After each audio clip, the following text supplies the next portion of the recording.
Khanauri border ਤੇ ਜਗਜੀਤ ਸਿੰਘ ਡੱਲੇਵਾਲ ਨੂੰ ਬੈਠੇ ਅੱਜ 47 ਦਿਨ ਹੋ ਗਏ ਨੇ। ਲਗਾਤਾਰ ਜਿਹੜੇ ਸਿਆਸੀ ਤੇ ਧਾਰਮਿਕ ਸ਼ਖਸੀਅਤਾਂ ਲਗਾਤਾਰ ਉਹਨਾਂ ਦਾ ਹਾਰ ਜਾਣ ਲਈ ਪਹੁੰਚ ਰਹੀਆਂ ਨੇ। ਉੱਥੇ ਹੀ ਵੱਖ-ਵੱਖ ਕਿਸਾਨ ਜਥੇਬੰਦੀਆਂ ਵੱਲੋਂ ਪੂਰੇ ਭਾਰਤ ਦੇ ਵਿੱਚੋਂ ਸਮਰਥਨ ਮਿਲਣਾ ਸ਼ੁਰੂ ਹੋ ਚੁੱਕਿਆ। ਅੱਜ ਯੂਪੀ ਦੇ ਵਿੱਚੋਂ ਜਿਹੜੇ ਇੱਥੇ ਕਿਸਾਨ ਪਹੁੰਚੇ ਨੇ। ਬਾਈ ਜੀ ਕੀ ਨਾਮ ਹੈ ਜੀ ਤੁਹਾਡਾ? हाफिज मुर्तहत है कि राष्ट्रीय सलाहकार पश्चिम प्रदेश मुक्ति मोर्चा भारतीय किसान यूनियन वर्मा। ये गल की जाए, आप भी जहाँ पर पहुंचे हो, जगजीत सिंह डल्लेवाल को 47 दिन पूरे हो चुके हैं आज मरण पर बैठे हुए, हालत बड़े नाजुक बने, पर अभी तक केंद्र सरकार ने कोई बात का चैनल नहीं खोला। क्या समझते हो? असल बात तो ये है कि हम शुरू से ही जुड़े हुए हैं खनौरी बॉर्डर से और यहाँ से, और उससे पहले भी जब चंडीगढ़ में मीटिंग हुई वर्मा जी और हम वहाँ भी थे। लेकिन सरकार से मांगा कुछ नहीं जा रहा। सरकार ने जो वादे किए थे उनको याद किया जा रहा। भाई जो वादे करके आप सत्ता में आए हैं उन वादों को पूरा कर दीजिए। तो जगदीश सिंह डल्लेवाल जी जो अमर अनशन पर बैठे हुए हैं, ये पूरे देश के किसानों के लिए बैठे हुए हैं, किसी एक समुदाय के लिए नहीं, एक प्रदेश के लिए नहीं, पूरे भारत के हिंदू मुसलमान जितने भी किसान और मजदूर हैं उन सब की लड़ाई जगजीत सिंह डल्लेवाल जी लड़ रहे हैं। हमारा पूरा समर्थन है, शुरू से है, लास्ट तक रहेगा। सरकार नहीं सुन रही, वो बहुत अफसोस की बात है। सरकार को बहुत जल्दी सुन लेना चाहिए। हम तो उनके लिए दुआ कर रहे हैं और दुआओं में भी लगे हुए हैं। जितने हमारे संपर्क के लोग हैं सबको कह रहे हैं कि जगजीत सिंह डल्लेवाल जी के लिए दुआ करो, ऊपर वाला अल्लाह ताला उनकी सेहत और तंदुरुस्ती रखे और वो लड़ाई में कामयाब हो जाए। और सरकार को फौरन इसमें डिसीजन लेना चाहिए। उन्हें अपना प्रतिनिधिमंडल, कृषि मंत्री या किसी भी अच्छे जो मजबूत उनका आदमी है उसे भेज करके, और जो किसानों के जो उनके वादे किए हुए हैं वो किसानों के लिए उनको पूरा करने का काम करें। जैसे आप यूपी से आए हैं, जहाँ पर आपकी यूपी में कैसा किसानों की जो फसल की बिक्री है वो कैसे होती है? क्योंकि पंजाब में तो मंडीकरण है, लेकिन यूपी का बड़ा कह सकते हैं कि वहाँ पर मंडीकरण नहीं है। क्या समझते? बिल्कुल नहीं है। सबसे बड़ी बात तो ये है कि हमारे यहाँ पश्चिमी उत्तर प्रदेश में गन्ने की खेती होती है और हम गन्ना किसान ही है ज्यादातर। और गन्ने किसान की पोजीशन ये है कि हमें सही वक्त पर पेमेंट नहीं मिलता और 400 रुपए से ऊपर लागत आती है और हमें 400 रुपए से कम मिलते हैं, जबकि गन्ने का भाव कम से कम 700 रुपए प्रति क्विंटल होना चाहिए। हमारे भगत सिंह वर्मा जी इस चीज को बहुत दिनों से मांगते चले आ रहे हैं। तो किसान वहाँ का परेशान है, सही वक्त पर पेमेंट नहीं मिलता है। दूसरी बात ये कि बहुत जबरदस्त ब्याज है मिलों के ऊपर, जो सही वक्त पर जो पेमेंट नहीं होता उसका जो ब्याज बनता है, जो सरकार की नीति है तो उसके मुताबिक वो ब्याज भी आज तक किसानों को नहीं दिया गया है। ਬਿਲਕੁਲ ਜੀ, ਯੂਪੀ ਦੀ ਗੱਲ ਕੀਤੀ ਜਾਵੇ, ਤੁਹਾਨੂੰ ਜਾਣਕਾਰੀ ਦੇ ਦਈਏ ਕਿ ਯੂਪੀ ਦੇ ਵਿੱਚ ਜਿਸ ਤਰ੍ਹਾਂ ਪੰਜਾਬ ਦੇ ਵਿੱਚ ਮੰਡੀਕਰਨ ਹੈ, ਯੂਪੀ ਦੇ ਵਿੱਚ ਇਸ ਤਰ੍ਹਾਂ ਦਾ ਮੰਡੀਕਰਨ ਹੈ ਨਹੀਂ। ਉੱਥੇ ਕਿਸਾਨਾਂ ਨੂੰ ਪਹਿਲਾਂ ਫਸਲ ਉਗਾਈ ਜਾਂਦੀ ਹੈ, ਫਿਰ ਖੇਤਾਂ ਦੇ ਵਿੱਚੋਂ ਵੱਢ ਕੇ ਉਹਨਾਂ ਨੂੰ ਘਰਾਂ ਦੇ ਵਿੱਚ ਲਿਆਂਦਾ ਜਾਂਦਾ ਹੈ। ਘਰ ਤੋਂ ਵਿੱਚੋਂ ਉਸ ਦਾ ਸੈਂਪਲ ਲਿਜਾ ਕੇ ਜਿਹੜੇ ਸੈਲਰ ਮਾਲਕ ਨੇ ਉਹਨਾਂ ਨੂੰ ਦਿਖਾਇਆ ਜਾਂਦਾ, ਉਸ ਤੋਂ ਬਾਅਦ ਉਹਦਾ ਰੇਟ ਲੱਗਦਾ। ਤਕਰੀਬਨ 2-250 ਰੁਪਏ ਜਿਹੜੀ ਕਿਸਾਨਾਂ ਦੀ ਲੁੱਟ ਹੈ ਯੂਪੀ ਦੇ ਕਿਸਾਨਾਂ ਦੀ ਉਹ ਹੁੰਦੀ ਹੈ। ਜੇ ਗੱਲ ਕੀਤੀ ਜਾਵੇ ਤਾਂ ਯੂਪੀ ਦੇ ਕਿਸਾਨਾਂ ਦੀ, ਅਸੀਂ ਵੀ ਦੇਖਿਆ ਯੂਪੀ ਦੇ ਵਿੱਚ ਮੰਡੀਕਰਨ ਹੈ ਨਹੀਂ। ਪਹਿਲਾਂ ਸੈਂਪਲਿੰग ਲੈ ਕੇ ਜਾਂਦੇ ਆ, ਜੋ व्यापारी ਹੁੰਦਾ ਉਹ 200 से ज्यादा का उसको घाटा पड़ता है किसान को। क्या समझते हो आप? देखिए, बिल्कुल आप लोग सही कह रहे। भगत सिंह वर्मा, राष्ट्रीय अध्यक्ष भारतीय किसान यूनियन वर्मा, पश्चिम प्रदेश मुक्ति मोर्चा। देखिए, सरदार जगजीत सिंह डल्लेवाल जी सारे देश के किसानों की लड़ाई लड़ रहे हैं। आज 47 दिन उन्हें आमरण अनशन पर हो चुके हैं। उसके बावजूद भी देश के प्रधानमंत्री जो है दिल्ली या विदेशों में घूम रहे हैं, उन्हें किसानों की समस्याओं से कोई लेना देना नहीं है। जो दिल्ली में बाकी भी लुटियंस जोन में नेता बैठे हैं वो भी किसानों की सुध नहीं ले रहे हैं, जो निश्चित रूप से कृषि प्रधान देश में बड़े शर्मनाक बात है। भारतीय किसान यूनियन वर्मा और पश्चिम प्रदेश मुक्ति मोर्चा का यह कहना है कि किसान, यहाँ के पंजाब के किसान, शंभू बॉर्डर पर बैठे हुए किसान, खनौरी बॉर्डर पर बैठे हुए किसान दिल्ली अपनी समस्याओं को हल कराने के लिए जाना चाहते हैं। उन्हें कोई दिल्ली में सत्ता नहीं चाहिए। तो भारतीय किसान यूनियन वर्मा का पूर्ण समर्थन है एसकेएम को, और सरदार जगजीत सिंह डल्लेवाल जी निश्चित रूप से एक महान कार्य कर रहे हैं।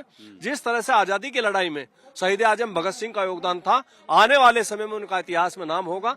और सरदार जी, हम तो यही कामना करते हैं परमपिता परमात्मा से कि सरदार जगजीत सिंह डल्लेवाल का आमरण अनशन प्रधानमंत्री जी किसी कृषि मंत्री को यहाँ भेजकर तत्काल समाप्त कराएं और किसानों की बातों को मानी जाए। बड़ी दुर्भाग्यपूर्ण स्थिति है। हम लोग कह रहे हैं, एसकेएम का कहना है कि किसानों को उनकी फसलों का लाभकारी मूल्य मिलना चाहिए, एमएसपी को गारंटी कानून बनाना चाहिए और एमएसपी भी सभी फसलों के लाभकारी मूल्य के आधार पर तय की जाए। मनरेगा योजना को सीधा खेती से जोड़कर किसानों को मजदूर उपलब्ध कराए जाए। गन्ने का मूल्य कम से कम 700 रुपए क्विंटल घोषित किया जाए। तो आप लोग ये समझिए कि जिस तरह का माहौल आज दिल्ली में बैठे हुए नेताओं ने क्रिएट किया है, निश्चित रूप से देश के लिए अच्छा नहीं है। जब तक किसानों की परचेजिंग पावर नहीं बढ़ेगी, इकोनॉमिक रूप से देश मजबूत नहीं हो सकता। हमारा कहना है कि जब 16 लाख करोड़ रुपए चंद कारपोरेट घरानों के राइट ऑफ हो सकते हैं, तो 24 लाख करोड़ रुपए इस देश के अन्नदाता किसानों के और मजदूरों के भी राइट ऑफ होने चाहिए। तो आज समस्याएं लगातार बढ़ती जा रही हैं। प्रधानमंत्री जी ने वादा किया था 2014 से पहले कि हमारी सरकार आई तो हम डॉक्टर एम एस स्वामीनाथन आयोग की रिपोर्ट को लागू करके किसानों को उनकी फसलों का लाभकारी मूल्य दिलाए जाएंगे। लेकिन दुर्भाग्य है, लाभकारी मूल्य तो आप दूर छोड़िए, लागत मूल्य भी सरकार किसानों को नहीं दिला पा रही है, जिस कारण देश के किसान कर्जबंद होकर आत्महत्या करने को मजबूर हैं।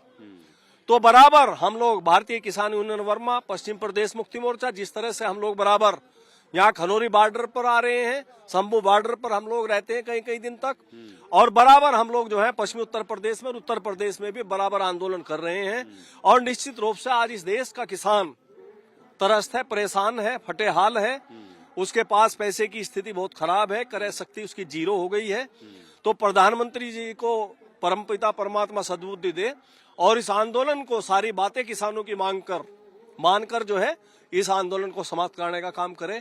इसीलिए हम लोग जो है सरकार से मांग करते हैं। जैसे हम यूपी की बात करते हैं, क्योंकि मैंने भी वहां पर देखा है, जो कि यूपी की मैं बात वही पर लेके आता हूँ, मंडीकरण की बड़ी प्रॉब्लम आती है।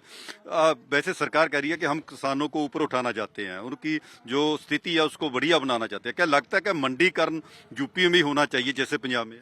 देखिए, पंजाब और हरियाणा में पहले से ही मंडियां जो है सुदृढ़ है, मंडियों की व्यवस्था बहुत बेहतर है, जबकि उत्तर प्रदेश में कहने को मंडी है, लेकिन आप लोग चाहे हम गेहूं बेचते हो मंडियों में, चाहे धान बेचते हो, तो आपने बिल्कुल सही कहा है कि 200-250 रुपए क्विंटल हमें कम मिलता है।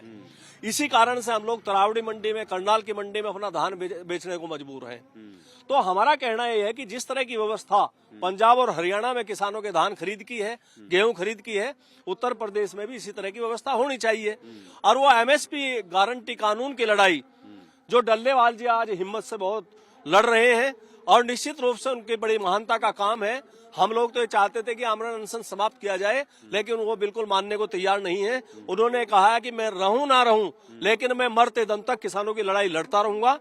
और इसी प्रकार पश्चिमी उत्तर प्रदेश और उत्तर प्रदेश में यदि हम लोग बात करें, हमारे हाफिज मुर्तजा त्यागी जी ने अभी बताया कि वहां पर गन्ने की समस्या ज्यादा है, तो गन्ने का हमें जो है लागत आ रही है हमारी 550 रुपए क्विंटल, और हमें चीनी मिले गन्ने का भुगतान दे रही है 360 रुपए क्विंटल। तो कैसे किसान सरवाइव करे? तो गन्ना किसान भी बहुत परेशान है। हमारा कहना यही है कि देश के अन्नदाता किसानों को उनकी फसलों का लाभकारी मूल्य मिलना चाहिए, और यदि इस देश के किसानों को लाभकारी मूल्य अब तक मिलता, तो मैं कहना चाहता हूं कि 200 लाख करोड़ रुपए इस देश के किसानों को मिलने चाहिए थे। आप समझिए कि हमें और आप लोगों को यहाँ क्या आवश्यकता थी इतनी ठंड में यहाँ अपना डेरा जमाने की? मतलब 11 महीने से लाखों किसान अपने ट्रैक्टर लिए हुए यहाँ पड़े हुए हैं। तो प्रधानमंत्री बिल्कुल आप ये समझिए कि संवेदनहीन हो चुके हैं। ਬਿਲਕੁਲ ਜੀ, ਇਹ ਸਨ ਸਾਡੇ ਤੋਂ ਯੂਪੀ ਤੋਂ ਜਿਹੜੇ ਨੁਮਾਇੰਦੇ ਪਹੁੰਚੇ ਆ, ਜਗਜੀਤ ਸਿੰਘ ਡੱਲੇਵਾਲ ਦਾ ਹਾਲ ਜਾਣ ਲਈ ਪਹੁੰਚਿਆ ਤੇ ਇਹਨਾਂ ਦੀ ਸੰਸਥਾ ਵੱਲੋਂ, ਯੂਨੀਅਨ ਵੱਲੋਂ ਸਮਰਥਨ ਦਿੱਤਾ ਗਿਆ, ਕਿਉਂਕਿ ਜਗਜੀਤ ਸਿੰਘ ਡੱਲੇਵਾਲ ਕੱਲੇ ਪੰਜਾਬ ਦੀ ਲੜਾਈ ਨਹੀਂ ਲੜ ਰਹੇ, ਪੂਰੇ ਭਾਰਤ ਦੇ ਕਿਸਾਨਾਂ ਦੀ ਲੜਾਈ ਲੜ ਰਹੇ ਨੇ ਤੇ ਉਹਨਾਂ ਨੂੰ ਸਮਰਥਨ ਦੇ ਲਈ ਪਹੁੰਚੇ ਨੇ। ਇਹਨਾਂ ਨੇ ਵੀ ਜਿਹੜੇ ਯੂਪੀ ਦੇ ਵਿੱਚ ਕਿਸਾਨਾਂ ਨੂੰ ਆ ਰਹੀਆਂ ਸਮੱਸਿਆ ਨੇ ਉਹਨਾਂ ਬਾਰੇ ਜਾਣੂ ਕਰਾਇਆ। ਹੋਰ ਵੀ ਤਸਵੀਰਾਂ ਤੁਹਾਨੂੰ ਦਿਖਾਉਂਦੇ ਰਹਾਂਗੇ। ਬਣੇ ਰਹੋ ਪੀਟੀਸੀ ਦੇ ਨਾਲ। ਕੈਮਰਾਮੈਨ ਜੱਗੀ ਦੇ ਨਾਲ ਗੁਰਦਰਸ਼ਨ ਸਿੰਘ ਸਿੱਧੂ, ਪੀਟੀਸੀ ਨਿਊਜ਼, ਖਨੌਰੀ, ਸੰਗਰੂਰ।